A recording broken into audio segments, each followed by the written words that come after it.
Late হয়ে যাচ্ছে, দয়া করে বিলটা করে দে। তুমি বুঝতে পারছো না আমার কোম্পানি চুটে ডুবে গেছে, এই মুহূর্তে আমি টাকা কোথায় পাবো? এটা আপনাদের পার্সোনাল ব্যাপার, আপনার গার্লফ্রেন্ডকে বলুন বিল পে করে দিতে। আমি পারবো না বিল দিতে, যে অর্ডার করেছে সে দেবে। তুমি এরকম কথা বলতে পারলে? মিনা আমাকে ভালোবাসো? ভালোবাসা? তোমার মতো ভিখারিকে আমি ভালোবাসবো? ভাগ্যিস এই ঘটনাটা এনগেজমেন্টের পরে ঘটেনি, হলে তোমার সাথে সাথে তো আমার কপালটা পড়তো। কি কথা যে বাঁচলাম।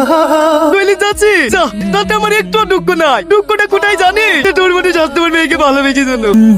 কি হলো, এখনো দাঁড়িয়ে আছো যে? একটা কাস্টমারের সাথে বিল নিতে এতক্ষণ সময় লাগে? দাও তাড়াতাড়ি মেশিনটা দাও, অনেকে বিল পে করার জন্য বসে আছে। স্যার এখনো এনার পেমেন্ট হয়নি। পেমেন্ট হয়নি মানে? আমি কখন থেকে বলছি, তারপরে উনি পেমেন্ট করেননি। পেমেন্ট করেন তো দাঁড়িয়ে আছো কেন? পুলিশকে ফোন করো। থাক, আপনাদেরকে আর পুলিশকে ফোন করতে হবে না। এই মোবাইলটা রাখেন, এটা বেচলে আপনারা বিলের টাকা পেয়ে যাবে। দাঁড়াও, ওর মোবাইল নিতে হবে না, ওর বিল আমি দিয়ে দেবো। ম্যাম আপনি একে চেনে? এত বড় বিজনেসম্যান, ওনাকে কে না চেনে? আপনি ওনাকে চেনে? আমাকে একবার ডেকে পাঠালে পারতে। আপনার তো কষ্ট করে আসার কি দরকার ছিল? অনেক কাছের মানুষ তো, সিসি ক্যামেরায় দেখে না এসে থাকতে পারলাম না। তোমরা এনাকে চিনে রাখো, আমার হোটেলে খেতে আসলে তোমরা কেউ এনার সাথে পয়সা নিও না। টাকা নুনের চিঠি না দিলেই পারতে। এই নাও, আমার কারো করোনার প্রয়োজন নেই।